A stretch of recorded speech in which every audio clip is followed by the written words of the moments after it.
Hello everyone, welcome back to this new video. साथी स्वागत है आप सभी का इस नए सेशन में।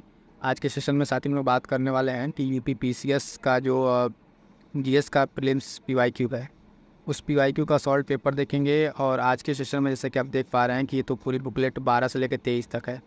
इसमें हम लोग आज जो डिस्कस करेंगे एक सेगमेंट लिया हुआ है साइंस का, ठीक है, विज्ञान। आप सभी जानते हैं कि इसमें यूपी पीसीएस में लगभग 20 से 25 प्रश्न विज्ञान से बनते हैं, ठीक है। तो इन प्रश्नों से बहुत सारे प्रश्न रिपीट होते हैं और जो प्रश्न इनडायरेक्टली पूछे जाते हैं, कई बार स्टूडेंट का सवाल आता है कि किस तरीके से पीवाईक्यू से प्रश्न पूछे जाते हैं।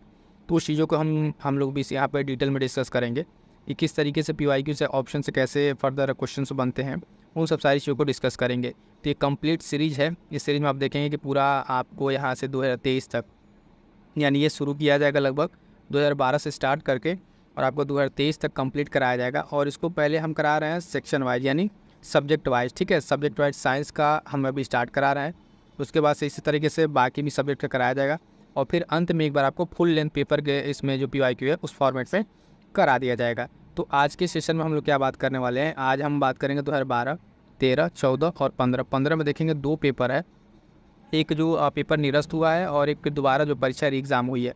तो आज हम इन 4 वर्षों का जो साइंस का कंप्लीट सारे क्वेश्चन है, 15 से 20 क्वेश्चन जो भी है, उन सारे क्वेश्चन को कंप्लीट डिस्कस करेंगे, ठीक है। और इस सीरीज़ आपको कैसी लगी अपना सुझाव कमेंट करके ज़रूर बताइएगा।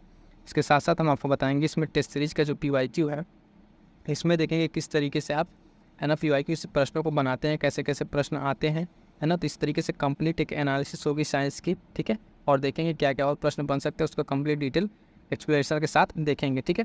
और इसका पीडीएफ जो है, पीडीएफ की अगर हम बात करें तो पीडीएफ आपको टेलीग्राम चैनल पर शेयर कर दिया है। जो लोग को चाहिए अपने टेलीग्राम ज्वाइन करके वहाँ से पीडीएफ प्राप्त कर सकते हैं। क्लियर है? चलिए सेशन को स्टार्ट करते हैं, देखते हैं आज के क्वेश्चंस को। ये जो है पेपर यहाँ पर हम देखेंगे 2012, ठीक है। यहाँ से स्टार्ट करते हैं, फिर 13, 14 तक कंप्लीट करेंगे। तो साइंस यहाँ से स्टार्ट हुआ है, यहाँ से पहला क्वेश्चन इसमें फिजिक्स का दिया हुआ है। क्वेश्चन कह रहा है कि मृग मरीचिका जो है उसका कारण क्या है। तो जो मृग मरीचिका बनता है उसका कारण क्या है। ऑप्शन दिया, प्रकाश का व्यतिकरण या प्रकाश का विवर्तन, ठीक है, प्रकाश का ध्रुवण या प्रकाश का पूर्ण आंतरिक परावर्तन। तो इसका राइट आंसर क्या हो जाएगा। इसका जो राइट आंसर उसको समझिएगा कि ऑप्शन डी, प्रकाश का पूर्ण आंतरिक परावर्तन, ठीक है, ये इसका राइट आंसर है। अब ये मृग मरीचिका होता क्या है, इसके बारे में थोड़ा सा जान लीजिए, ठीक है। तो उसका एक्सप्लेनेशन देखेंगे मृग मरीचिका जो है, और इसके साथ साथ देखेंगे पूर्ण प्रकाश का जो आंतरिक परावर्तन, उससे कौन कौन सा एग्जाम्पल हो सकते हैं। तो इसमें देखिएगा एग्जाम्पल, अन्य एग्जाम्पल है वो हमें याद रखना है। तो मृग मरीचिका हो गया, प्रकाश का पूर्ण आंतरिक परावर्तन, तो हीरे का चमकना के एग्जाम्पल, ठीक है। पानी में पड़ी हुई जो प्रकनली है उसका चमकना भी इसी का उदाहरण है, ठीक है। किसका है? पूर्ण आंतरिक परावर्तन का उदाहरण है, ठीक है। अब मृग मरीचिका हम सब पढ़े हैं पहले से, इस पर ज़्यादा टाइम नहीं देंगे, आगे बढ़ते हैं। और इसमें जो अन्य एग्जाम्पल है, ठीक है, जो खास करके इंपॉर्टेंट होगा, ये ऑप्टिकल फाइबर, ठीक है। ऑप्टिकल फाइबर ध्यान दीजिएगा, पूर्ण आंतरिक परावर्तन के सिद्धांत पर ही कार्य करता है। तो अगली बार अगर पूर्ण आंतरिक परावर्तन से अगर क्वेश्चन पूछता है तो उसमें ज़्यादा शॉक होने की जरूरत नहीं है, क्योंकि इसमें से कोई एग्जाम्पल बदल देगा आपका। हम 4 एग्जाम्पल यहाँ एक्स्ट्रा बता रहे थे। तो ऑप्टिकल फाइबर का पूर्ण आंतरिक परावर्तन पे काम करता है, हीरे का चमकना, ठीक है, और बाकी उसके साथ एक प्रकनली वाला, ठीक है। तो ये सारे पॉइंट्स इसमें ध्यान रखेंगे। नेक्स्ट क्वेश्चन देखिएगा, इसमें कह रहा है कि प्रकाश का रंग जो है निर्धारित होता है, इसके किस चीज़ से। प्रकाश का रंग जो है किससे निर्धारित होता है, तो उसके आयाम से या फिर तरंग दैर्घ्य से या तीव्रता से या वेलोसिटी से। तो ये चीज़ जो निर्धारण होती है प्रकाश का, वो होता है तरंग दैर्घ्य से, ठीक है। ऑप्शन बी यहाँ पर राइट आंसर हो जाएगा, तरंग दैर्घ्य से। इसमें क्या है पीवाईक्यू के उसमें देखेंगे तो देखिएगा इसमें इसका एक्सप्लेनेशन थोड़ा सा कि लॉर्ड रेले के अनुसार किसी रंग का निर्धारण उसकी तरंग दैर्घ्य पर निर्भर करता है। जिस रंग के प्रकाश की तरंग दैर्घ्य सबसे कम होती है, ठीक है, उसका प्रकीर्णन सबसे अधिक होता है, तथा जिस रंग के प्रकाश की तरंग दैर्घ्य सबसे अधिक होती है उस रंग का प्रकीर्णन जो है क्या होगा, सबसे कम होगा, ठीक है। तो ये पॉइंट याद रखनी है। अब तरंग दैर्घ्य, तो ये पॉइंट क्वेश्चन तो हमारा मेन ये तो नहीं है कि यहाँ पे, ठीक है, क्वेश्चन का आंसर जानना से, बाकी इसका एक्सप्लेनेशन के साथ हमें क्या इस चीज़ समझ में आ रही है वो देखना जरूरी है। तो तरंग दैर्घ्य यहाँ पर राइट आंसर हो जाएगा। नेक्स्ट देखते हैं इसका, ठीक, इसमें ये चीज़ समझ लीजिएगा कि जिसका तरंग दैर्घ्य जो है वो कम होगा, ठीक है, अगर कम है तो उसका प्रकीर्णन ज़्यादा होगा, यानी तरंग दैर्घ्य कम, प्रकीर्णन ज़्यादा। अगर तरंग दैर्घ्य ज़्यादा है तो प्रकीर्णन कम होगा। अब ये आगे आपको अभी आप एग्जाम्पल में समझ में आएगा कि जो कलर आप देखेंगे इसका क्या कहते हैं, प्रकीर्णन जो लाल रंग और बैगनी रंग का। तो देखिए यही कारण है कि सूर्य के प्रकाश में बैगनी रंग जिसकी तरंग दैर्घ्य सबसे कम होती है। तो क्या बताया, अगर तरंग दैर्घ्य कम है, ठीक है, तरंग दैर्घ्य कम है, अगर माइनस मानते उसको, तो इसका क्या होगा, प्रकीर्णन सबसे ज़्यादा होगा और लाल रंग तरंगदैर्घ्य उसके सबसे ज़्यादा है तो उसका प्रकीर्णन सबसे कम होता है। ये लॉजिकली यहाँ से ये 2-3 पॉइंट हमें ध्यान रखने हैं जो कि काफ़ी इंपॉर्टेंट है, ठीक है, कि किस तरीके से यहाँ पे चीज़ें रहेंगी। सिर्फ हमें वहाँ पे ये पॉइंट नहीं याद रखना, तरंगदैर्घ्य से जो इंपॉर्टेंट पॉइंट है 2-3 पॉइंट, ये पॉइंट हमें यहाँ पे ध्यान रखना है। इस तरीके से जब PYQ को आप समझेंगे और उसके पॉइंट्स को निकाल के रखेंगे, तब यहाँ से फर्दर आपका जो नेक्स्ट पेपर होगा उसमें कई तरह के क्वेश्चन आपको देखने को मिलेंगे। एग्जैक्ट बहुत रेयर होगा कि जब अब इस टाइम पे कि वही सेम प्रश्न जो है वो दोबारा रिपीट करे, ठीक है। तो इस तरीके की चीज़ें होने की कम संभावना है। नेक्स्ट क्वेश्चन देखिएगा, कह रहा है कि पराश्रव्य ध्वनियाँ हैं। कौन सी ध्वनियाँ हैं? पराश्रव्य ध्वनियाँ हैं जिनकी आवृत्ति होती है तो कितनी होती है? अगर आप देखें 20,000 हर्ट्ज से अधिक, ठीक है, 10,000 हर्ट्ज से कम, 1,000 हर्ट्ज के बराबर या उपरोक्त में से कोई नहीं। इसका जो राइट आंसर है ऑप्शन ए है 20,000 हर्ट्ज से अधिक। अब यहाँ पे देखिए ये तो हो गया। अब यहाँ पे इसके बारे में जो अन्य पॉइंट्स है उसको ध्यान देना हमें कि पराश्रव्य ध्वनियाँ क्या हैं जो 20,000 हर्ट्ज से अधिक की हैं। क्या है 20,000 हर्ट्ज से अधिक की हैं? वो क्या है? पराश्रव्य ध्वनियाँ। इसका एक्सप्लेनेशन इंपॉर्टेंट है, ये चीज़ देखते हैं इसमें क्या क्या है। एक्सप्लेनेशन ही मेन है, उसमें जो पॉइंट निकलेंगे फर्दर वहीं से क्वेश्चन आपको मिलेंगे। 20,000 जो आप देखेंगे हर्ट्ज से ऊपर की तरंगों को पराश्रव्य तरंग कहा गया है। मनुष्य के कान इसे नहीं सुन सकते। तो पहला तो एग्जाम्पल होगा कि मनुष्य के कान कितने हर्ट्ज की आप देखेंगे तरंगों को नहीं सुन सकते, तो पराश्रव्य तरंगों को मनुष्य के कान नहीं सुन सकते। ये क्वेश्चन ही बन सकता है। परंतु कुछ जानवर जैसे कुत्ता, बिल्ली, चमगादड़ आदि से सुन सकते हैं। तो अब एक से भी क्वेश्चन बन सकता है कि निम्नलिखित में से कौन सा ऐसा जानवर है या फिर जिस जो पराश्रव्य की ध्वनि को सुन सकता है या नहीं सुन सकता। तो इन तीनों को एग्जाम्पल आप ध्यान रखेंगे कि चमगादड़, कुत्ता, बिल्ली एक और कोई अन्य नाम दे दे तो उसमें एक चीज़ को गलत आपको छांटना रहेगा। समझ में आ रहा है किस तरीके से PYQ करना है। और इसके यहाँ PDF जो है टेलीग्राम पर हमने सेंड कर दिया इसका चीज़ अभी चैप्टर वाइज, ठीक है, चैप्टर वाइज कह लीजिए, उसको यहाँ पे सेंड कर दिया गया साइंस का।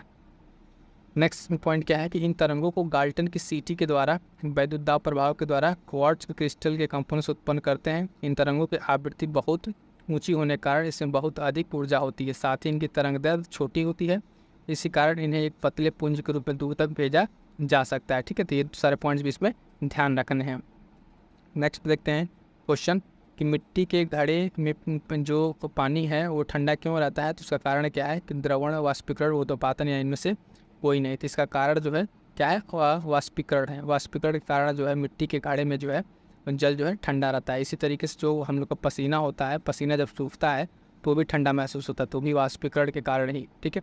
के साथ साथ कूलर अगर है, जो कूलर चलता है उसका पानी जो छीटा पड़ता है ठंडा लगता है, वो भी इसी कारण से होता है, ठीक। तो ये पानी वाला इसमें ध्यान रखिएगा। इसके एक्सप्लेनेशन में आप देखेंगे तो द्रव की जो है खुली सतह से क्या है कि प्रत्येक ताप पर धीरे धीरे द्रव वाष्प में बदलना वाष्पीकरण कहलाता है, ठीक है, वाष्पीकरण कहलाता है। यह अगर यहाँ पर आप देखें वाष्पीकरण के लिए द्रव को उष्मा की आवश्यकता होती है। किसका आवश्यकता? उष्मा। यही उष्मा जो है पसीना जब बॉडी पर हो जाता है शरीर पर, तो वहाँ पसीना जब सूखता है तो शरीर से क्या करता है? उष्मा को लेता है, तो इस वजह से ठंडक महसूस होती है, ठीक।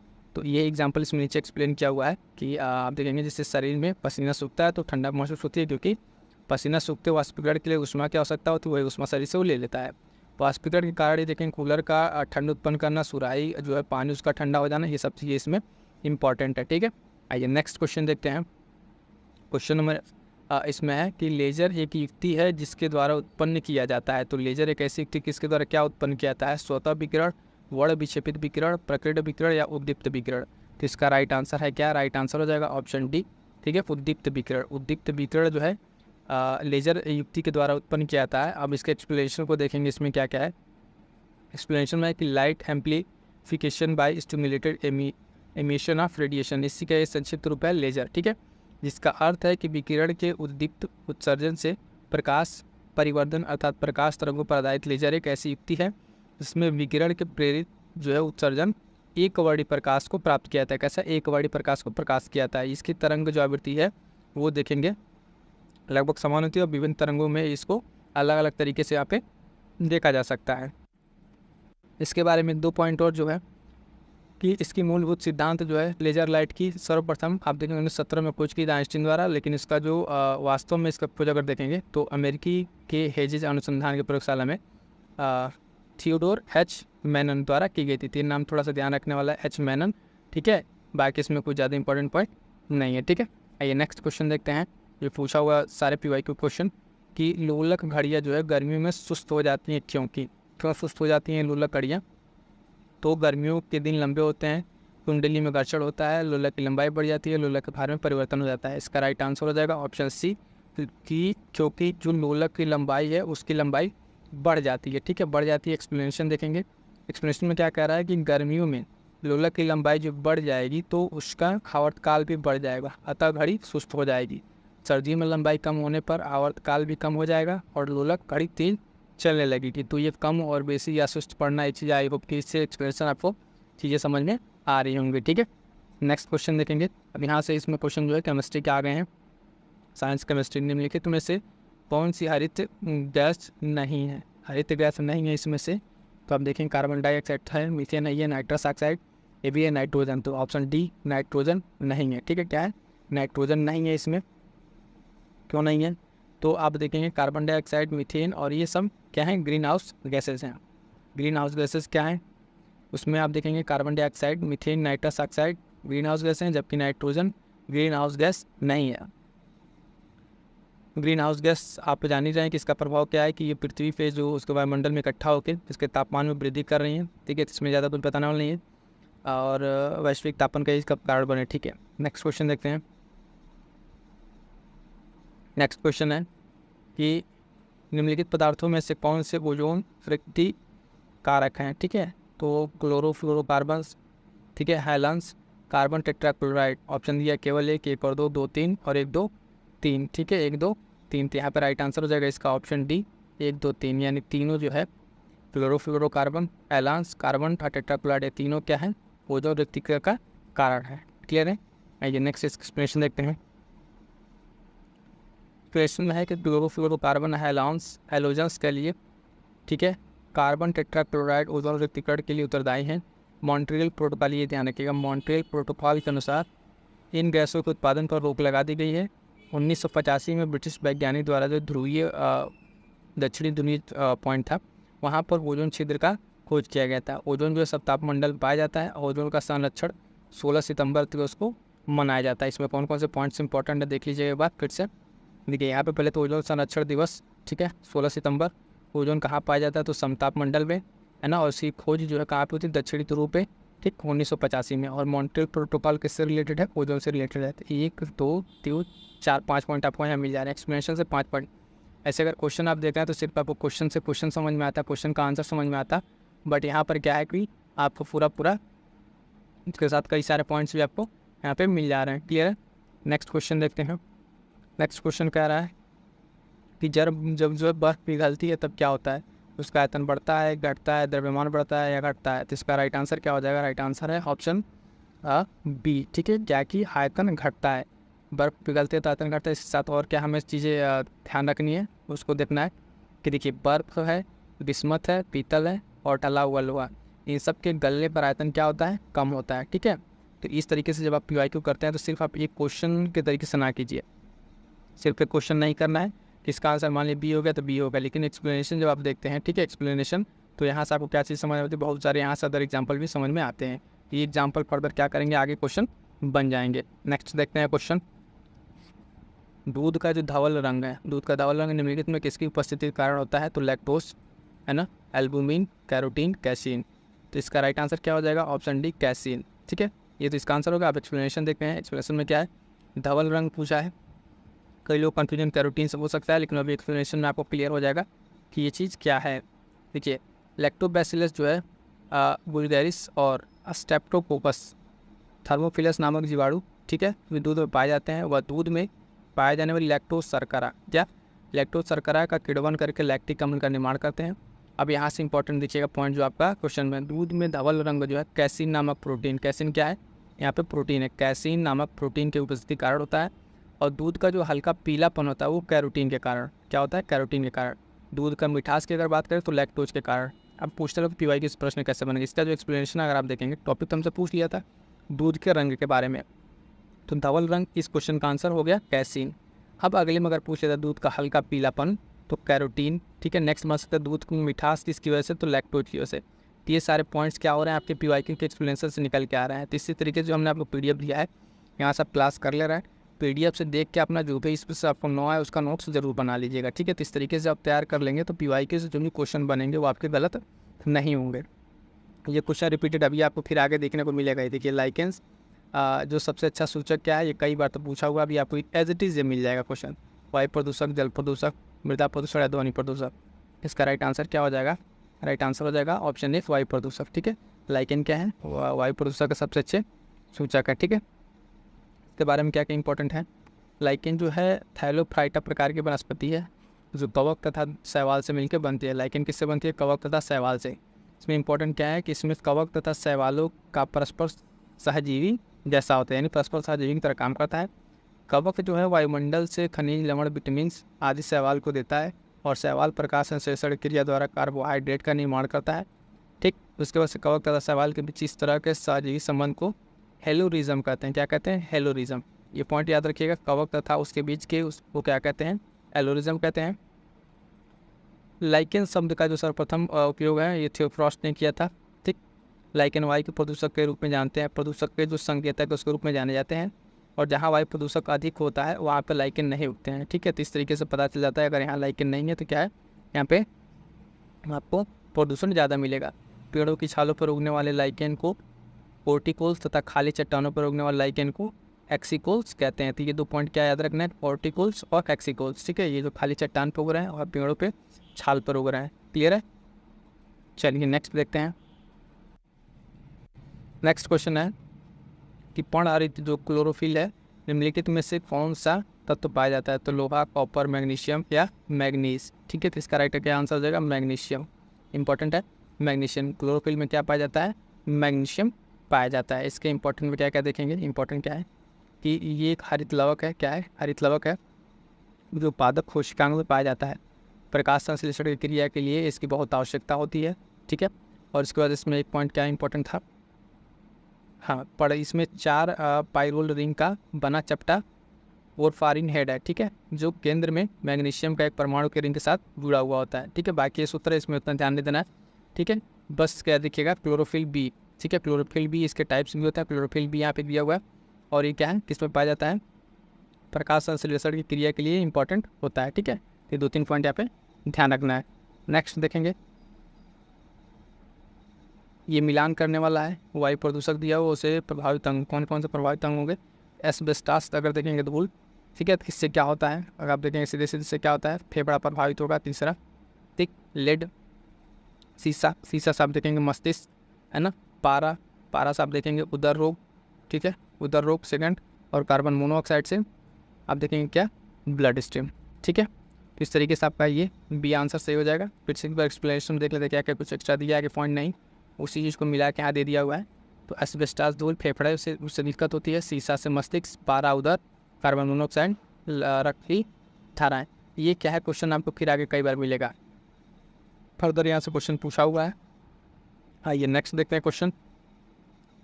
2012 का पेपर अभी हम लोग कर रहे हैं साइंस का। डेंगू बुखार में मानव शरीर में निम्नलिखित किसकी कमी हो जाती है? तो प्लेटलेट्स की, हेमोग्लोबिन की, शर्करा की या जल की। तो राइट आंसर हो जाएगा ऑप्शन है प्लेटलेट्स की। ठीक है, किसकी कमी होती है यहाँ पर? प्लेटलेट्स की कमी हो जाती है। ठीक है, नेक्स्ट देखते हैं इसके एक्सप्लेनेशन में क्या कुछ दिया हुआ है।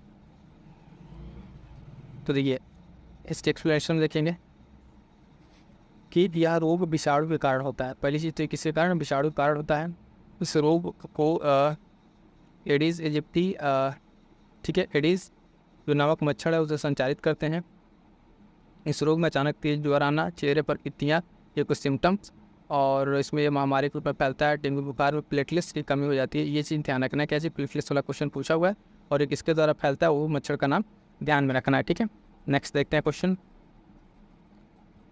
डीएनए के हेलिक्स प्रारूप को पहली बार किसने प्रस्तावित किया था? ठीक है, किसने प्रस्तावित किया था डीएनए के डबल हेलिक्स स्ट्रक्चर को? तो वाटसन एंड क्रिक ने। किसने? वाटसन एंड क्रिक ने इसको पहली बार प्रस्तावित किया था। ठीक है, इसके एक्सप्लेनेशन में क्या है प्रोसेस को देख लेते हैं। तो 1953 में आप देखेंगे जे वाटसन और क्रिक ने डीएनए के जो द्विकुंडलित संरचना है उसको मॉडल को प्रतिपादित किया था, और इसीलिए इन्हें नोबेल पुरस्कार भी दिया जा चुका है। ठीक, डीएनए में आप देखेंगे हाँ पॉलीन्यूक्लियोटाइड होते हैं। डीएनए में उपस्थित 4 क्षार होते हैं जिसमें एडेनिन, गुआनिन, थायमिन और साइटोसिन, ये 4 इंपॉर्टेंट है। इन चारों का नाम ध्यान रखिएगा। डीएनए में कौन कौन से होते हैं ये कई बार पूछा हुआ, आगे चल के भी कई बार एग्जाम से आएगा। ठीक, ये चारों नाम एडेनिन, गुआनिन, थायमिन तथा साइटोसिन को ध्यान रखना है। डीएनए में अणु जो है संख्या के आधार पर एडेनिन सदर थाइमिन से, साइटोसिन सदर गुआनिन से जुड़ा रहता है।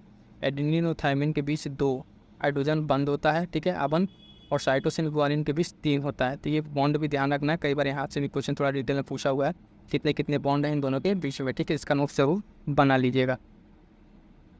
नेक्स्ट क्वेश्चन है फंक जो है किसके आविष्कारक हैं, तो सीधा सी बात है विटामिन के, ठीक है, फंक जो है विटामिन के आविष्कारक हैं। इसके एक्सप्लेनेशन देख लेते हैं इसमें क्या क्या है। एक्सप्लेनेशन है कि विटामिन शब्द का प्रयोग सर्वप्रथम फंक द्वारा 1911 में किया गया था। इसका नामकरण वर्णमाला के अनुसार ABCD करके रखा गया है, ठीक। ये मानव शरीर में कार्बनिक पदार्थ की आवश्यकता कम मात्रा में होती है, ठीक। इसके साथ ही इम्पोर्टेंट क्या है कि यहाँ पे देखिए जो विभाजन इनका, जल में घुलनशील विटामिन और वसा में घुलनशील विटामिन, जल में B और C, ठीक है, और विटामिन में जो आप देखेंगे वसा में ADEK। ये इंपॉर्टेंट यहाँ से पॉइंट देखिएगा, आगे फिर इस पर क्वेश्चन बनेंगे, इंपॉर्टेंट है, ठीक। तो जल में घुलनशील विटामिन क्या हो जाएंगे B और C, और वसा में घुलनशील विटामिन कौन से ADEK, ठीक है, ये इंपॉर्टेंट यहाँ पे क्लियर है। नेक्स्ट फिर से सूची मिलान करना है। तो देखिएगा यहाँ पे प्लेग दिया हुआ, हेड्स दिया हुआ, गंजापन और मलेरिया। तो मलेरिया तो आपका सीधे सीधे प्रोटोजोआ से हो जाएगा, ठीक है, गंजापन आपका कवक से हो जाएगा, हेड्स जो है विषाणु, और प्लेग बैक्टीरिया, ठीक है, क्लियर है। तो जीवाणु, इसका एक्सप्लेनेशन इस तरह से देखेंगे तो राइट आंसर आपसे इसका D हो जाएगा। ध्यान क्या रखना है, चारों का नाम और इसके जो जोड़े हैं उसको ध्यान में रखना है। तो प्लेग किससे होता है, जीवाणु से, एड्स विषाणु से, गंजापन कवक के द्वारा है, और मलेरिया प्रोटोजोआ के द्वारा होता है, ठीक है। तो चारों का नाम याद रखेंगे। बीमारियों का डिजीज से क्वेश्चन आप देखेंगे मिल ही जाता है, ये चीज़ें इंपॉर्टेंट है। नेक्स्ट है MRI। ये क्या कह रहा है, ये MRI इसका फुल फॉर्म क्या है, ठीक है, MRI का तो इसका फुल फॉर्म हो जाएगा मैग्नेटिक रेजोनेंस इमेजिंग, ठीक है, ये इसका राइट आंसर ऑप्शन C हो जाएगा। एक प्रकार की तकनीक है, कहा यूज होता है कि सूक्ष्म जाँच के लिए रोगों की यूज किया जाता है। MRI का पूरा नाम मैग्नेटिक रेजोनेंस इमेजिंग है, और ये एक प्रकार की ऐसी तकनीक के साथ है कि जिसमें रोगों के कारण का सूक्ष्म जांच की जाती है, ठीक है। नेक्स्ट यहाँ पे कृषि और पशुपालन से क्वेश्चन उसको देख लेते हैं। 2011 में पशुओं में होने वाली किस बीमारी के लिए चिन्हित किया गया था, तो यहाँ पे एक रिंडरपेस्ट की बीमारी थी, ऑप्शन B। और ये कैसी बीमारी थी, जीवाणु द्वारा होने वाली संक्रामक बीमारी थी। कैसी थी, जीवाणु द्वारा होने वाली एक संक्रामक बीमारी थी। इसके बाद से नेक्स्ट देखेंगे। अब पर्यावरण यहाँ से शुरू हो जा रहा है, और एक क्वेश्चन यहाँ पे कंप्यूटर का है, उसको देख लीजिए। कंप्यूटर पूछा था कि सबसे महत्वपूर्ण भाग, तो नो डाउट कि CPU यहाँ पर राइट आंसर हो जाएगा। इस तरीके से यहाँ पर आप देखेंगे पर्यावरण शुरू हो गया, ठीक है। और हम लोगों ने अभी तक यहाँ पे क्या देखेंगे तो 2012, ठीक है, क्योंकि से 2012 PYQ का है ना विज्ञान वाला सेक्शन हम लोगों ने कंप्लीट कर लिया है, क्लियर है। अब यहाँ से देखेंगे कि फिर से साइंस स्टार्ट हो गया है, लेकिन अभी यहाँ से हमारा है 2013 का, ठीक है, 2013 का PYQ साइंस का। यहाँ का क्वेश्चन स्टार्ट करते हैं, देखते हैं ये। इसमें क्वेश्चन पूछा हुआ है कि टेलीविज़न के जो दूरस्थ नियंत्रण है, ठीक है, रिमोट जो है उसको किस विद्युत चुंबकीय विकिरण का प्रयोग किया जाता है, तो अवरक्त, पराबैंगनी दृश्य या उपयुक्त में से कोई नहीं। तो इसका राइट आंसर क्या हो जाएगा, राइट आंसर हो जाएगा इसका अवरक्त किरण, ठीक है। तो इसकी एक्सप्लेनेशन को देखते हैं, इसमें क्या है। दूरस्थ नियंत्रण जो है बगैर तार के कुछ दूरी पर इलेक्ट्रॉनिक की युक्ति होती है, जैसे टीवी को है ना रिमोट से क्या करना, नियंत्रित करना, जिससे प्रायः अवरक्त किरणों का उपयोग किया जाता है। किसका, अवरक्त किरणों का उपयोग किया जाता है। हम देख पा रहे हैं यहाँ पे कि PCS प्री 2013 का ये पेपर है GS का, ठीक।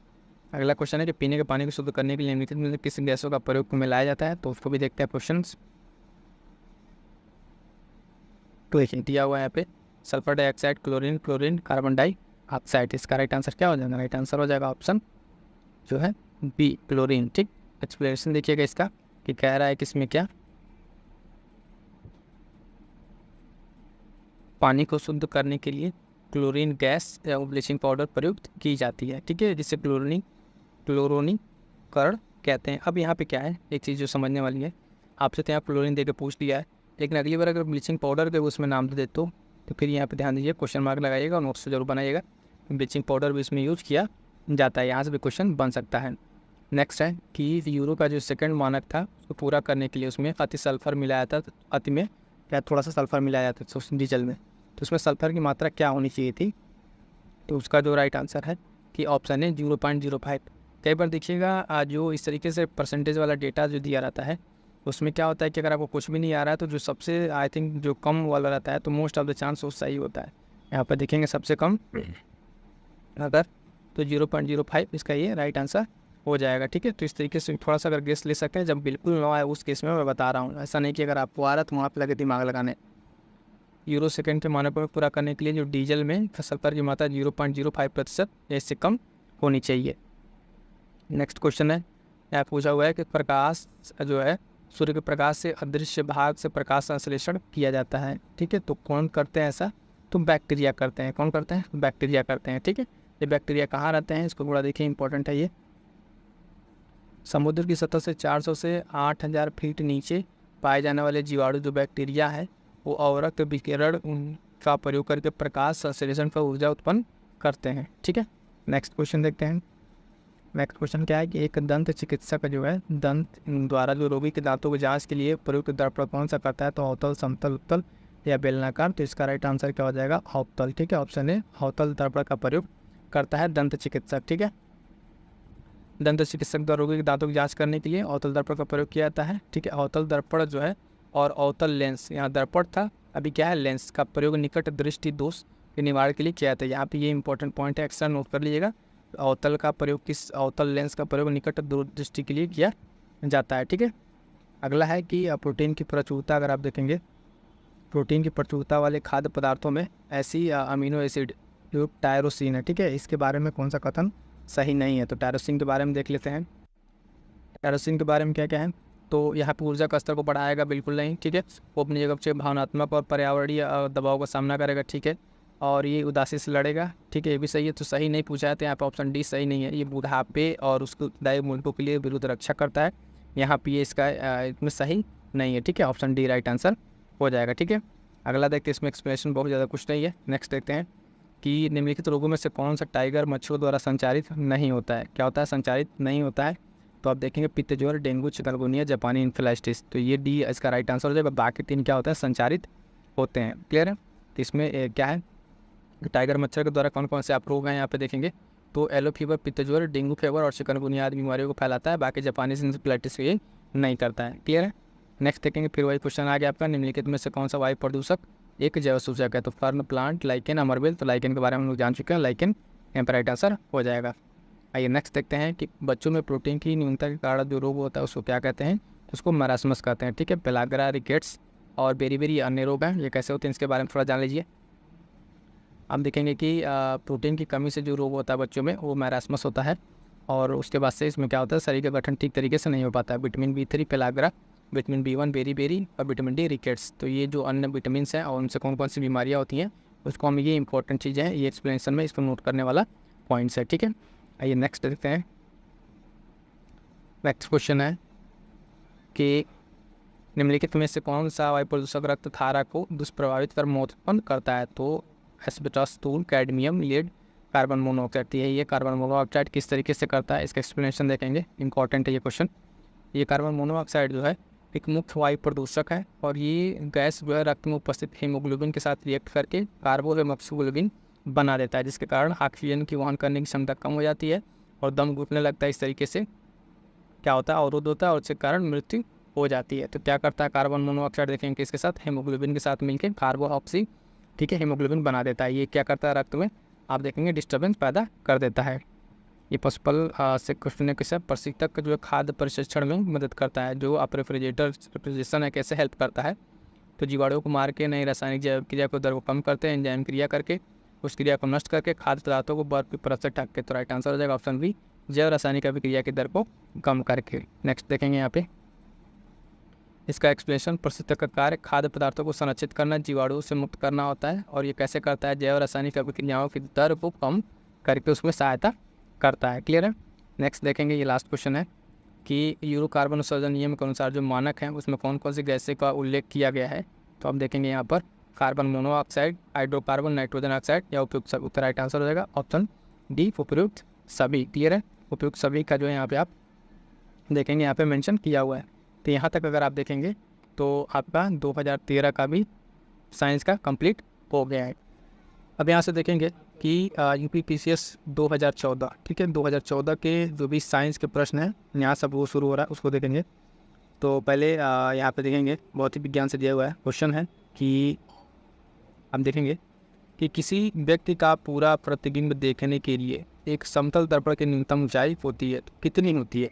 मान लीजिए अगर कोई व्यक्ति है इस तरीके से, ठीक है, तो उसकी अगर पूरा प्रतिबिंब देखना है तो यहाँ पे जो सामने दर्पण लगा हुआ है वो कितना ऊंचा होना चाहिए मिनिमम, जिससे उसको पूरी प्रतिबिंब को देखा जा सके। तो कह रहा है कि व्यक्ति की ऊंचाई के बराबर व्यक्ति की ऊंचाई की आधी, व्यक्ति की ऊंचाई का 1/4 या ऊंचाई की 2 गुनी। तो आप देखेंगे इसका राइट आंसर हो जाएगा ऑप्शन बी, व्यक्ति की ऊंचाई के आधी। यानी होता है क्या है कि अगर जितना व्यक्ति है, ठीक है, जितना यहाँ पे व्यक्ति है हाइट का, वो उसका पूरा इमेज देखना है तो लगभग जो यहाँ पे दर्पण होना चाहिए वो उससे क्या होना चाहिए, उसकी ऊंचाई के आधा होना चाहिए, ठीक है। तो व्यक्ति की ऊंचाई के जब आधा रहता है तो यहाँ पे हम देखते हैं क्या अपन पाता है कि उसका पूरा इमेज यहाँ पे देखने को मिल जाएगा। तो यहाँ पर राइट आंसर क्या हो जाएगा, बी। एक्सप्लेनेशन में देखेंगे इसे क्या दिया हुआ है। तो एक्सप्लेनेशन में कह रहा है किसी वस्तु का पूर्ण प्रतिबिंब समतल दर्पण में, कौन से दर्पण में, समतल दर्पण में देखने के लिए समतल दर्पण की जो ऊंचाई है कम से कम वस्तु की आधी होनी चाहिए। कितनी होनी चाहिए, आधी होनी चाहिए। क्लियर है। ये नेक्स्ट क्वेश्चन देखते हैं। नेक्स्ट क्वेश्चन कह रहा है कि ध्वनि तरंगे नहीं चल सकती हैं। तो जो ध्वनि तरंगे हैं वो आप जानते हैं कि किसमें नहीं चलेगी, तो वैक्यूम में, ठीक है। कह रहा है कि ऑप्शन है सॉलिड, लिक्विड, गैस और वैक्यूम। तो राइट आंसर क्या हो जाएगा, निर्वात में, ठीक है, वैक्यूम हो जाएगा। क्या होता है ध्वनि तरंगों के लिए, इसको जानेंगे कि ध्वनि तरंगे देखिए सॉलिड, ठीक है ना, लिक्विड, गैस तीनों में चलती हैं। लेकिन सबसे ज़्यादा अगर इसकी स्पीड देखें तो किस में होता है, सॉलिड्स में, ठीक है। जब मॉलिक्यूल एकदम पास पास जिसमें होता है वहाँ पे क्या होता है, इसका स्पीड सबसे ज़्यादा होता है। और इसी तरीके से जब वैक्यूम में जाएंगे तो क्या होगा, इसका स्पीड कम हो जाएगा या फिर 9 के बराबर हो जाएगा। कभी कभी क्वेश्चन ये पूछ लेता है कि ठोस, द्रव और गैस, इन तीनों में जो स्पीड है उसकी इंक्रीजिंग ऑर्डर, बढ़ते ऑर्डर या घटते क्रम में आप उसको लिखने के लिए तो ध्यान दीजिएगा। सबसे ज़्यादा किस में होता है, सॉलिड में, फिर लिक्विड, फिर गैस में, ठीक है। तो ध्वनि तरंगों का ये यहाँ पर हो गया, ठीक है। इसके एक्सप्लेनेशन देखेंगे। ठोस, द्रव और गैस में ध्वनि तरंगें चलती हैं क्योंकि ध्वनि को चलने के लिए माध्यम की आवश्यकता होती है। अर्थात किसी माध्यम में ध्वनि की चाल मुख्यतः माध्यम की प्रत्यास्थता तथा घनत्व पर निर्भर करती है। निर्वात में अगर हम बात करेंगे तो माध्यम का अभाव होता है, इसलिए ध्वनि तरंगे निर्वात में नहीं चल सकते, ठीक है। 2014 का पेपर जीएस साइंस का हम लोग यहाँ पे कंप्लीट कर रहे हैं, ठीक। नेक्स्ट क्वेश्चन देखेंगे। नेक्स्ट क्वेश्चन कह रहा है कि एक कृत्रिम उपग्रह है, उसमें विद्युत ऊर्जा का स्रोत क्या होता है। तो जो कृत्रिम सैटेलाइट लगती है उसमें विद्युत ऊर्जा का स्रोत क्या बनता है। तो ऑप्शन है कि थर्मोपाइल, सौर सेल, डायनामो या लघु नाभिकीय रिएक्टर। इसका राइट आंसर हो जाएगा ऑप्शन बी, जो है सोलर सेल, ठीक है। यहाँ पे सौर सेल है जो वो क्या करता है, कृत्रिम उसमें देता है, ठीक है। तो इसके एक्सप्लेनेशन देखेंगे क्या कह रहा है। ये कृत्रिम उपग्रह जो है विद्युत ऊर्जा का स्रोत सौर सेल होता है, ठीक है। सौर सेल जो सूर्य के प्रकाश के माध्यम से विद्युत ऊर्जा को उत्पादित करता है और उससे क्या करता है, जो उपग्रह है उसको ये कनेक्टिविटी देता है। क्लियर है। Next question. पीवाईक्यू बार बार देखिए इसलिए फोकस किया जा रहा है कि पीवाईक्यू जब आप एक्सप्लेनेशन के साथ करेंगे, सिर्फ आंसर में उसके एक्सप्लेनेशन के साथ करेंगे साथ में, तो वो चीज़ें आपको फर्दर एग्जाम में हेल्प करेगी, क्योंकि इसी ऑप्शन से निकल के फिर फर्दर क्वेश्चन बनते हैं। कई जगह क्वेश्चन इस तरीके से बने हुए हैं और बनते भी हैं, तो इसलिए इस चीज़ को तैयार करना बहुत ही इंपॉर्टेंट है। नेक्स्ट क्वेश्चन है हमारे पास कि निम्नलिखित में से कौन सा एक विस्फोटक पदार्थ नहीं है, ठीक है। यानी जो दिया हुआ 3 इसमें विस्फोटक पदार्थ है और एक विस्फोटक पदार्थ नहीं है। पहला कह रहा टाई नाइट्रोटोलुइन, तो ये तो है ही है ना। डाई नाइट्रोटोलुइन ग्लिसरीन ये भी है ना। और ये साइक्लोट्राइमेथिलीन ट्राई नाइट्रामीन, ठीक है, ये भी विस्फोटक है। नाइट्रोक्लोरोफॉर्म देखेंगे यहाँ पे विस्फोटक नहीं है, ठीक है। तो ऑप्शन क्या हो जाएगा इसका, डी जो है राइट आंसर हो जाएगा। क्या हो जाएगा, डी, नाइट्रोक्लोरोफॉर्म जो है यहाँ पे विस्फोटक पदार्थ नहीं है। तो अब अगर अगली बार एग्जाम में पूछे कि ये विस्फोटक पदार्थ अगर दे दे, सिर्फ नाम पूछते कि ये क्या है, जिस सपोज कीजिए आपको दे दे डाई नाइट्रोग्लिसरीन, पूछे कि ये क्या है, तो उसमें दिया रहेगा विस्फोटक या फिर कोई अन्य ऐसे करके एग्जाम्पल दिया रहेगा। तो आपको देखना रहेगा कि इन तीनों का नाम याद रखना है, क्योंकि ये पीवाईक्यू में चीज़ें आ चुकी हैं, ठीक है। चलिए, दिया गया है कि विकल्प में नाइट्रोक्लोरोफॉर्म को छोड़कर अन्य सभी विस्फोटक पदार्थ हैं, TNT टाई नाइट्रोटोलुइन के शॉर्ट फॉर्म में, ठीक है। ये एक विस्फोटक है, लगभग इतनी स्पीड से ये काम करता है। आप देखेंगे दूसरा जो है साइक्लो ट्राइमेथिलीन जो है, ठीक, ये RDX का रासायनिक नाम है। किसका, RDX। यहाँ पे एक इंपॉर्टेंट पॉइंट निकल गया है, ये पॉइंट ध्यान रखेंगे कि अगर पूछे RDX का रासायनिक नाम तो साइक्लो ट्राइमेथिलीन ट्राइनाइट्रामीन, ठीक है। तो या तो ये नाम देख पूछ ले किसका नाम है, तो प्रचलित नाम इसका क्या है, RDX है। इसे प्लास्टिक विस्फोट भी कहा जाता है। क्या कहा जाता है, प्लास्टिक विस्फोट। अगर क्वेश्चन पूछ ले कि प्लास्टिक विस्फोट किसे कहा जाता है, तो RDX को, ठीक है। इसे USA में साइक्लो नाइट तथा जर्मनी में हेक्सोजन और इटली में T4 के नाम से जाना जाता है। तो ये सारे जो नाम है ये इंपॉर्टेंट है, क्योंकि ये देखिए आप एक बार पीवाईक्यू में पूछ चुका है, तो जरूर नहीं कि ये सारी चीज़ें पूछे। बट हाँ RDX से रिलेटेड सारे पॉइंट कि जर्मनी में इसको क्या कहते हैं, खेम क्या किस नाम से जाना आता है, ये सब सारी चीज़ें पूछ सकता है। ठीक है, इन सब चीज़ों पर भी ध्यान देना है। ठीक है, आइए नेक्स्ट क्वेश्चन देखते हैं। नेक्स्ट क्वेश्चन कह रहा है कि एक बीमारी का नाम दिया हुआ है यहाँ पे स्लीप एनेप्सिया। ठीक है, एप्निया। ठीक है, तो ये एक भयंकर निद्रा दोष है और इसमें होता क्या है, ये जो बीमारी है ये एक निद्रा दोष के सब पहले तो ये पूछ सकता है कि अगली बार में अगर देखें तो स्लीप एप्निया जो है ये क्या है, तो एक निद्रा दोष है, यानी नींद में लगने वाली बीमारी है। और इस बीमारी में होता क्या है ये चीज़ देखिए, कह रहा है कि निद्रा में चलते हैं बिना ज्ञान के कि वे क्या कर रहे हैं। जो है नींद रहते हुए उसमें आंखों में खुजली होती रहती है। ठीक है, निद्रा में अगर देखें तो बार बार थोड़ी देर के लिए श्वास बाधित होता रहता है, या फिर नींद में जो तीर से खराटे लेते हैं। तो इसका राइट आंसर क्या है कि ऑप्शन सी। इस बीमारी में अगर बात करें स्लीप एप्निया बीमारी में निद्रा दोष है, लेकिन इसमें होता क्या है कि जब आप नींद में वो रहते हैं मरीज, ठीक है, तो बार बार थोड़ी देर के लिए उसमें क्या होता है, श्वास बाधित हो जाता है। क्या होता है, श्वास बाधित होता रहता है। ठीक है, एक्सप्लेनेशन देखेंगे, ऑप्शन सी इसका राइट आंसर है। स्लीप एप्निया एक भयंकर निद्रा दोष है। ठीक है, इसमें निद्रा में बार बार थोड़ी देर के लिए अगर देखें तो श्वास बाधित होता रहता है, जिसके कारण कभी कभी रोगी की मृत्यु भी हो जाती है। क्लियर है। नेक्स्ट क्वेश्चन है कि सेरेब्रल पाल्सी एक मस्तिष्क संबंधी विकार है। ठीक है, जो सामान्यतः पाया जाता है, किसमें पाया जाता है, वृद्धों में, ड्रग नशेड़ियों में, छोटे बच्चों में, केवल महिलाओं में। अब देखिए यहाँ पे क्वेश्चन को एक और तरीके से समझिए पहले कि अगर सिंपल अगर आपसे पूछ ले कि सेरेब्रल जो पाल्सी है ये क्या है, तो आप बताएंगे कि मस्तिष्क संबंधी विकार है, यानी मस्तिष्क से रिलेटेड विकार है। ये होता किस में है, ये अगर बात करते हैं छोटे बच्चों में होता है। ठीक है, राइट आंसर ऑप्शन सी हो जाएगा, छोटे बच्चों में ये होता क्या है, इसके बारे में थोड़ा सा जानते हैं। तो देखिएगा एक्सप्लेनेशन में इसके क्या है कि सेरेब्रल पाल्सी जो है एक मस्तिष्क संबंधी विकार है जो सामान्यतः छोटे बच्चों में पाया जाता है। किसमें, छोटे बच्चों में पाया जाता है, और यह एक प्रकार की मानसिक रूढ़ता है। ठीक है, इसमें क्या होता है, इस विकार के विकसित होते मस्तिष्क के मोटर कंट्रोल सेंटर में हुई किसी क्षति के कारण होता है, यानी कोई उसमें पहले से कोई चोट लग जाता है, इस तरीके से चीज़ में ये हो जाती है। ये बीमारी मुख्यतः गर्भधारण, ठीक है, उस समय सबसे ज़्यादा पॉसिबिलिटी होती है होने की बच्चे के जन्म के समय और 3 वर्ष की आयु के तक में होती है। ठीक है, तो इसमें क्या होता है कि मस्तिष्क थोड़ा सा डैमेज हो जाता है।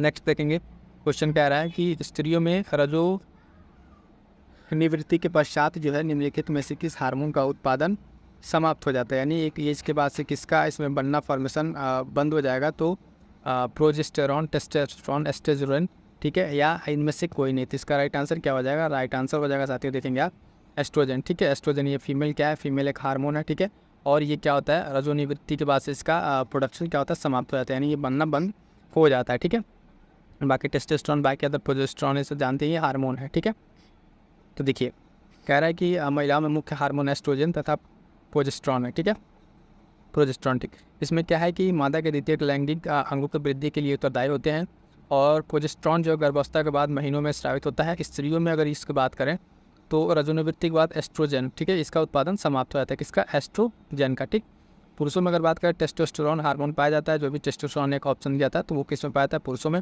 जो शुक्राणु के निर्माण तथा चलनशीलता के लिए आवश्यक होता है। इसकी कमी से नपुंसकता हो सकती है। ठीक है, तो ये टेस्टोस्टेरोन बाकी सारे ऑप्शन के बारे में जो इन्फॉर्मेशन थी वो हमने यहाँ पे ऑलमोस्ट देख लिया। ठीक है, नेक्स्ट क्वेश्चन देखते हैं। नेक्स्ट क्वेश्चन पूछा हुआ है कि कोरोनरी धमनी बाईपास सर्जरी में जो रक्तवाहिका ग्राफ्ट एक प्रयोग में लाई जाती है वह होती है, क्या होती है, तो पाँव से ली गई होती है, अग्रहस्त से ली गई होती है, या सीने के वक्षस्थान से ली गई होती है, कि इनमें से कोई नहीं। तो राइट आंसर हो जाएगा ऑप्शन डी, इनमें से कोई नहीं। क्यों, इसका एक्सप्लेनेशन देखते हैं, क्योंकि इसमें क्या होता है कि अलग अलग तीनों जगह से लगभग ली जाती है। तो ये कोरोनरी धमनी बाईपास सर्जरी में जो रक्तवाहिका है उसका ग्राफ्ट है, तो अगर हम देखते हैं तो सामान्यतः पैर, सीना, छाती, पेट, हाथ से ये ली जाती है। पैर से स्फेनस नस ली जाती है, ये याद रखिएगा, पैर से क्या लिया जाता है, स्फेनस नस। इसके बाद अगर हम बात करते हैं तो सीने से इंटरनल मेमोरी आर्टरीज ली जाती है, और अगर हाथ से रेडियल आर्टरीज ली जाती है। पेट से अगर बात करें तो गैस्ट्रो, ठीक है, गैस्ट्राइपिप्लोइक, ठीक है, आर्टरीज ली जाती है। तो ये अलग अलग पार्ट से ली जाती है, चीज़ों को हमें ध्यान रखना है। नेक्स्ट क्वेश्चन देखते हैं। नेक्स्ट क्वेश्चन कह रहा है कि शल्य चिकित्सा से रिलेटेड है, बायोलॉजिकल रिसर्चिंग। बायोलॉजिकल रिसर्चिंग जो क्या है, आधुनिक शल्य तकनीक है जिसके द्वारा किसका उपचार किया जाता है, तो ध्यान दीजिएगा, घुटने के जोड़ों का, एड़ी के जोड़ों का, नितंब के जोड़ों का, या कशेर की जोड़ों का। तो इसका राइट आंसर क्या हो जाएगा, राइट आंसर हो जाएगा अगर देखें तो ऑप्शन ए, ठीक है, घुटने के जोड़ों का इससे किया जाता है। ये पूरा प्रोसेस क्या है कि बायोलॉजिकल रिस्क असेसिंग, ठीक है, ये शल्य चिकित्सा में यूज होता है। और इसके बारे में एक्सप्लेनेशन के बारे में अगर हम देखें तो इससे क्या है, बायोलॉजिकल रिस्क असेसिंग घुटने के जोड़ों का, किसका, घुटने के जोड़ों का उपचार के लिए एक आधुनिक शल्य तकनीक है। इसका विकास अगर हम बात करें तो 1980 के दशक में किया गया था लगभग। क्लियर है। ये नेक्स्ट क्वेश्चन देखेंगे, सारे इंपॉर्टेंट क्वेश्चन हैं जो एग्जाम से आप देख ही रहे हैं। कह रहा है क्वेश्चन निम्नलिखित में से किस विभाग में कैथ लैब होती है, क्या होती है, कैथ लैब, ठीक है, कैथ लैब। और हाँ, एक चीज़ बता दें साथियों कि अगर इसका PDF आपको चाहिए तो PDF ऑलरेडी हम टेलीग्राम पर अपडेट कर चुके हैं। आप सेगमेंट वाइज, जैसे एक तो आप PYQ पढ़ते हैं जिसमें सारे के सारे आपको क्वेश्चन से मिल जाते हैं, बट यहाँ पे क्या है कि इसमें हम आपको सेगमेंट वाइज, डे वाइज जो करा रहे हैं उसका आपको PDF सेपरेट अलग से दे दिया गया है, ठीक है। तो टेलीग्राम ज्वाइन करके आप वहाँ से PDF ले सकते हैं। तो कह रहा है कि किस में होगी, तो पैथोलॉजी विभाग में, शल्य चिकित्सा विभाग में, ठीक है, कार्डियोलॉजी विभाग में या न्यूक्लियर मेडिसिन विभाग में। राइट आंसर ऑप्शन सी हो जाएगा, ठीक है। कार्डियोलॉजी विभाग में कहाँ होता है, कार्डियोलॉजी विभाग में होता है। तो अस्पताल के कार्डियोलॉजी विभाग में कैथ लैब होती है। इस स्थान पर हृदय रोग से ग्रस्त रोगियों की जो भी बीमारी है उसकी जाँच की जाती है, ठीक है।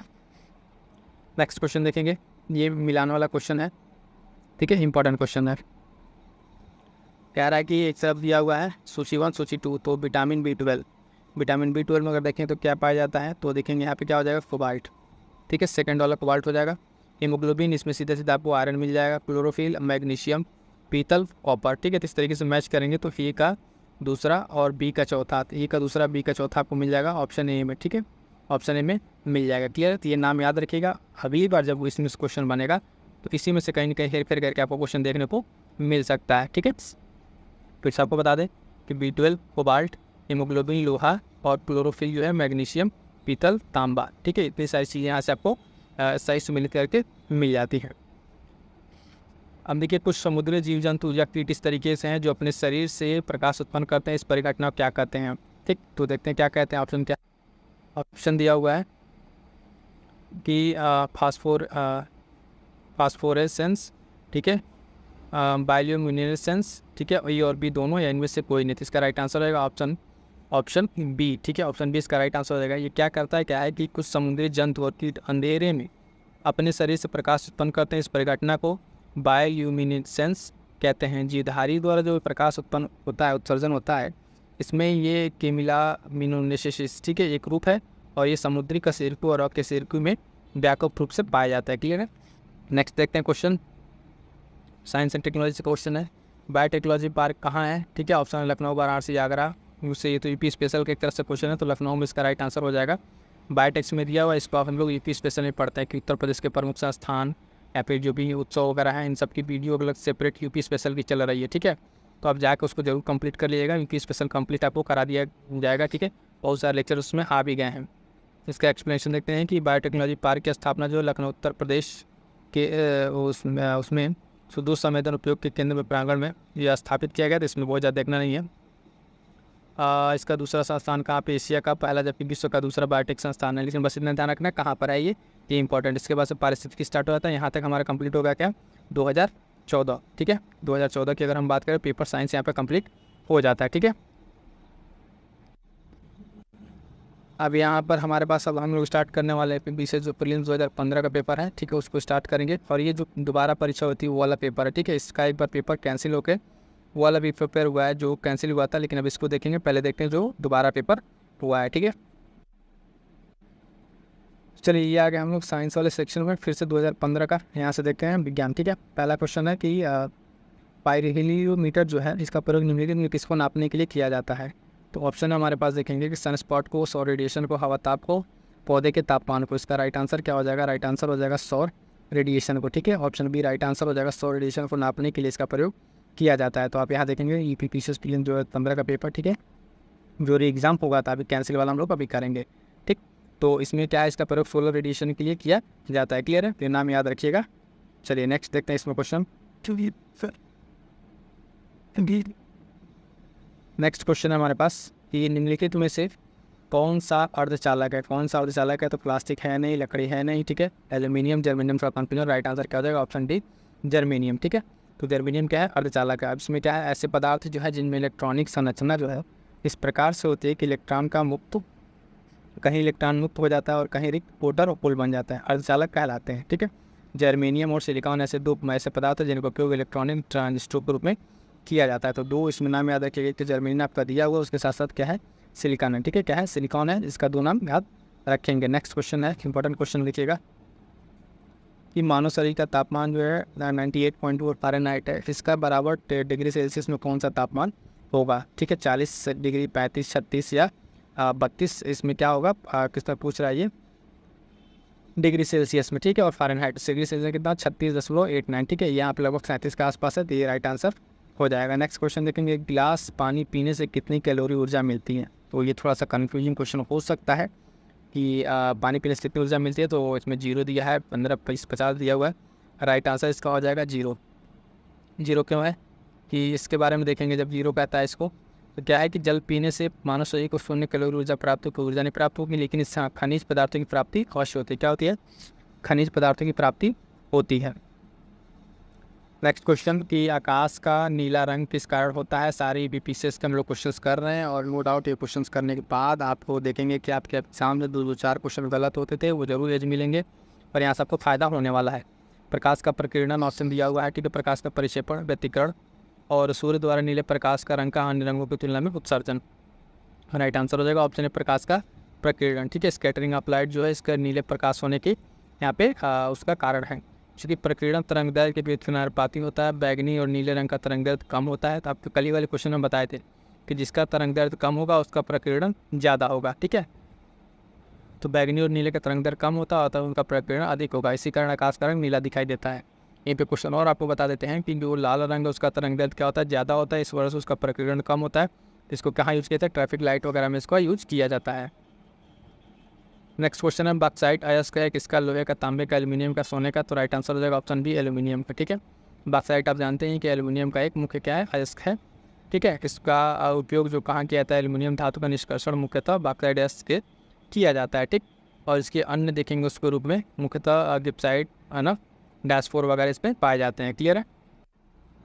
नेक्स्ट क्वेश्चन है, देखेंगे कि रोगियों के दांत देखने के लिए जो दंत चिकित्सकों द्वारा प्रयोग किया जाता है वो कौन सा दर्पण होता है। तो उत्तल, अवतल, समतल या निष्कोणीय। तो राइट आंसर होएगा अवतल, क्योंकि कल क्वेश्चन हम लोग किए थे, उसमें दिया था कि मेडिकल फील्ड में कौन सा दर्पण यूज़ होता है, तो वहाँ पे इस तरीके से क्वेश्चन करके दिया हुआ था कल वाले सेशन में।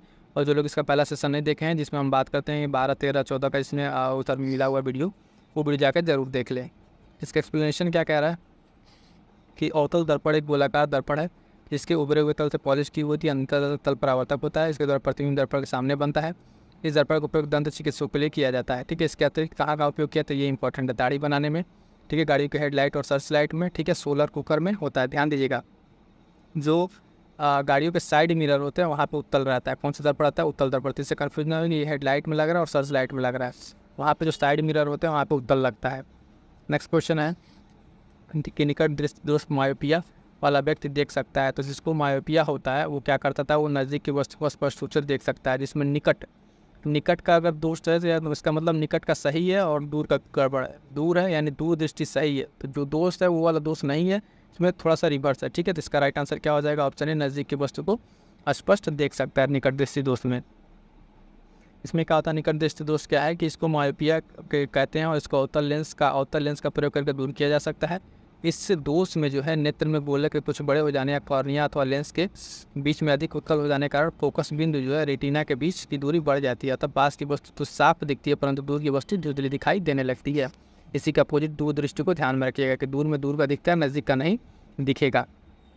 Next question, important question, cigarette के धुएं में मुख्य घटक प्रदूषक कौन कौन सा है। तो कार्बन मोनोऑक्साइड डाइऑक्सीजन। ठीक है, carbon monoxide nicotine, monoxide benzene. ठीक है, और डाइऑक्सीन बेंजीन। राइट आंसर क्या हो जाएगा साथियों, इसका ऑप्शन सी, मोनोऑक्साइड और बेंजीन। ठीक है, इसमें क्या होता है कि कार्बन जो मोनोऑक्साइड और सिगरेट है इसके धुएं में क्या मिलता है, बेंजीन के साथ ही चीज़ें मिलती हैं। 2015 एग्जाम का पेपर। नेक्स्ट क्वेश्चन देखेंगे। नेक्स्ट क्वेश्चन हमारे पास कि निम्न में से कहाँ पे आर्सेनिक द्वारा जल प्रदूषित सर्वाधिक है। सबसे ज़्यादा आर्सेनिक का प्रदूषण कहाँ है, हरियाणा, राजस्थान, मध्य प्रदेश, पश्चिम बंगाल में। राइट आंसर हो जाएगा ऑप्शन डी, पश्चिम बंगाल में। ठीक है, इसमें आर्सेनिक का सबसे ज़्यादा जल प्रदूषण है, इसको थोड़ा सा देख लीजिएगा, क्योंकि यहाँ पे जो आर्सेनिक की मात्रा है 0.05 mg पर लीटर से अधिक पाई गई है, और आर्सेनिक से ब्लैक फुट नामक रोग होता था। ये मोस्ट इंपॉर्टेंट जो अपकमिंग एग्जाम से फिर से क्वेश्चन यहाँ से बनेंगे। आर्सेनिक से कौन सा रोग होता था, ब्लैक फुट रोग होता है। यही फायदा है कि एक्सप्लेनेशन के साथ जब आप करते हैं तो 1-2 पॉइंट आपको एक्स्ट्रा मिलता है, और फर्दर वहीं से क्या होता है, आपको दूसरे क्वेश्चन बनते हैं। नेक्स्ट क्वेश्चन देखेंगे कि कांसा जो मिश्र धातु है, किसका किसका एलॉय है या मिश्र धातु है। तो कॉपर टिन, ठीक है, copper silver, copper zinc, copper और लेड, इसका राइट आंसर क्या हो जाएगा, कॉपर और टिन ऑप्शन ये राइट आंसर हो जाएगा। ठीक है, इसमें अगर हम बात करें इसके कंपोजिशन में तो देखेंगे कि इसके निर्माण में 88% तांबा और टिन लगभग 12% प्रयोग किया जाता है। नेक्स्ट क्वेश्चन है कि निम्नलिखित में से कौन सा देश जो है गैसोलीन में इथेनॉल मिश्रित करना कानूनी अनिवार्य कर दिया था। उस टाइम करंट अफेयर का भी क्वेश्चन बना था, तो ब्राज़ील। ठीक है, राइट आंसर हो जाएगा option D Brazil. Current affair question था तो इसमें बहुत ज़्यादा ध्यान देने की बात नहीं है। ठीक है, आइए नेक्स्ट क्वेश्चन देखते हैं जो इंपॉर्टेंट है। निम्न में से कौन सा तना है, इंपॉर्टेंट लगाइए। पादप हार्मोन से या पादप प्लांट फिजियोलॉजी से आपको 2 से 3 क्वेश्चन मिलते हैं और बहुत ही बेहतरीन तरीके से, खासकर प्लांट के डिजीज़ के बारे में, प्लांट्स के बारे में, उसके टाइप्स के बारे में क्वेश्चन देखने को मिलता है। पूछ रहा है कौन सा तना है, तो सलजम, गाजर, अदरक, शकरकंद, इसमें राइट आंसर हो जाएगा ऑप्शन बी। ठीक है, अदरक जो है, जिंजर जो है यहाँ पे क्या है, एक तने का उदाहरण है। ठीक है, इसका एक्सप्लेनेशन देखते हैं कि प्रकंद मोटा फैला हुआ भूमिगत तना होता है। इसमें कक्षस्य और अग्रस्य कलिकाएँ भी पाई जाती हैं और ये तना शाखायुक्त तथा शाखारहित भी हो सकता है। इस प्रकार का भूमिगत तना हल्दी, अदरक, केला, फर्न आदि पौधों में पाया जाता है। प्रकंद भूमिगत तने का एक रूप होता है। तो ये सारे एग्जाम्पल्स क्या करने हैं, हमें ध्यान में रखने हैं। हल्दी, अदरक और कला, केला और फर्न का एग्जाम्पल हमें ध्यान में रखना है। ठीक है, नेक्स्ट क्वेश्चन है कि कुनैन जो है, कुनैन सिंकोना पादप के किस भाग से प्राकृतिक रूप से पाया जाता है, जड़, बीज, फल या छाल। तो सिंकोना की छाल से प्राप्त होता है कुनैन। ठीक है, और ये किस चीज़ की दवाई के बारे में बनता है। ठीक है, तो इसके बारे में भी जानते हैं। तो हम देखेंगे कि यहाँ पे जो है कुनैन एक प्राकृतिक तरीके से श्वेत क्रिस्टलाइन एल्कलॉइड है। इसमें ज्वर रोधी, मलेरिया रोधी, दर्दनाशक और इस तरह के गुण होते हैं और इसमें ये इन सब बीमारियों में ये यूज़ होता है। ठीक है, और इसका कहाँ से इसका बनता है, तो उसमें देखेंगे मलेरिया रोधी दवा के निर्माण में इसका मेनली यूज़ होता है और इसके छाल का प्रयोग किया जाता है। किसके छाल का प्रयोग किया जाता है। नेक्स्ट इसी तरीके का क्वेश्चन है कि लौंग क्या है, तो देखेंगे तने की गांठ, जड़ की गांठें, पत्तियाँ या सूखे फूल। तो इसका राइट आंसर है ड्राइड फ्लावर्स हैं ये। लौंग क्या है, ड्राइड फ्लावर्स है। ठीक है, इसके बारे में बहुत सारी बातें हैं जानने के लिए, लेकिन थोड़ा सा इसमें बस ध्यान रखिए कि भारत के किस फील्ड में ये मिलता है। यहाँ से इंपॉर्टेंट तमिलनाडु और केरल, इसके शीर्ष उत्पादक राज्य वैश्विक स्तर पर इंडोनेशिया। ठीक है, इंडोनेशिया। और ये गरम मसाले के एक प्राकृतिक रूप में इसको यूज किया जाता है। सूखे पुष्प और कलिकाओं के वाष्पन द्वारा इसको प्राप्त किया जाता है। ठीक है, तो इतने सारे इंपॉर्टेंट चीज़ें थी इसमें। आइए नेक्स्ट क्वेश्चन देखते हैं। नेक्स्ट क्वेश्चन, निम्न में से पादप हार्मोन है, कौन सा पादप हार्मोन है। तो इंसुलिन, ईस्ट्रोजन, ठीक है, और थायरॉक्सिन, साइटोकाइनिन। तो राइट आंसर हो जाएगा ऑप्शन डी साइटोकाइनिन। अब यहाँ पे फिर से एक बार आपको बता दें कि पादप जितने हार्मोन हैं उनके अलग अलग नाम आप एक जगह नोट्स बना कर जरूर नोट कर लीजिएगा। इसमें एक साइटोकाइनिन भी होगा, उनका वर्क क्या है, उनके काम क्या क्या है, वो सब भी एक जगह पॉइंट नोट कर लीजिएगा। ठीक है, अपने हमने जो आपको नोट्स दे रखा है उसमें सारी चीज़ें दी हुई हैं। साइंस का जो क्रिप्स नोट्स है, ठीक है, क्रिप्स नोट्स जो रिवीजन के लिए हमने आपको दिया है उसमें सारी चीज़ें हैं, वहाँ से PDF लेकर आप पढ़ सकते हैं। तो साइटोकाइनिन क्षारीय प्रकृति का पादप हार्मोन है और ये काइनेटीन संश्लेषित साइटोकाइनिन, ठीक है। और इसके बात करेगा तो पादप के जड़ों और सिरों पर होता है जहाँ पर कोशिका का विभाजन होता है। तो कोशिका विभाजन बीजों का अंकुरण को प्रेरित करता है। तो इसका काम अभी हम कहना काम इसका याद रखना है। तो इसके काम क्या है, कोशिका विभाजन करके अंकुरण को प्रेरित करना है। ठीक है, नेक्स्ट क्वेश्चन देखते हैं। पेड़ पौधे में जाइलम का मुख्यतः जिम्मेदार। जाइलम क्या करता है, तो जाइलम और फाइलम दो नाम आते हैं, इन दोनों को याद रखिएगा। जाइलम जो से जल, फल से फाइलम, फल से फल, ध्यान रखिएगा। तो इस तरीके से ठीक से याद करेंगे, कई बार कन्फ्यूजन हो सकता है। तो पेड़ पौधे में जाइलम का मुख्य काम क्या, आहार वहन करने के लिए बिल्कुल नहीं, अमीनो एसिड वहन करना नहीं, जल के वहन करने के लिए। तो राइट आंसर ऑप्शन सी हो जाएगा। ट्रांसपोर्टेशन ऑक्सीजन वहन करने के लिए भी काम इसका मुख्य नहीं है।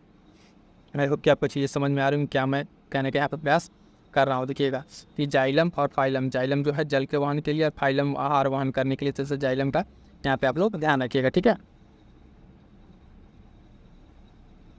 चलिए नेक्स्ट देखते हैं। इसके एक्सप्लेनेशन बहुत ज़्यादा कुछ खास नहीं है। निम्न प्रजाति में कौन सी जो प्रजाति है जो दांत वाली वेलों में विशालता में है, तो finback whale, blue whale, sperm whale या हम्प बैक वेल। ठीक है, तो राइट आंसर क्या हो जाएगा इसका, स्पर्म वेल। स्पर्म वेल जो है आप देखेंगे दांत वाली वेलों में सबसे बड़ी ये पाई जाती है। तो ये देखिए स्पर्म वेल दांत वाली वेलों में विशालता में, वयस्क नर और सतह लंबाई 16 मीटर है इसकी, लगभग 52 फीट की होती है और ये एक संकटग्रस्त प्रजाति है। ठीक है, नेक्स्ट क्वेश्चन देखते हैं कि जब किसी को डॉक्टर कहता है कि इसको टेट्राप्लेजिया हो गया, टेट्राप्लेजिया, तो इसका मतलब क्या है, उससे किस तरीके से पक्षाघात हुआ है, केवल उसके हाथ के, केवल बाएं हाथ का, दाएं हाथ का, दोनों पैरों का, या फिर दोनों हाथ एवं दोनों पैरों का। तो जब भी डॉक्टर कहे कि इस तरह की बीमारी का पक्षाघात हुआ है, तो इसका मतलब इसके दोनों हाथ और दोनों पैरों का यहाँ पे क्या हो गया, पक्षाघात हो गया, यानी वो काम करना बंद कर दिए हैं। नेक्स्ट क्वेश्चन देखेंगे कि शरीर के अंदर लौह की कमी से उत्पन्न होने वाला रोग कौन सा है, तो वर्णदांता, रतौंधी, रक्तहीनता, तपेदिक। तो एनीमिया वही ब्लड आयरन की कमी से, जो आयरन की कमी से होने वाला रोग है उसको क्या कहते हैं, उसको कहते हैं एनीमिया। ठीक है, एनीमिया उसको कहते हैं।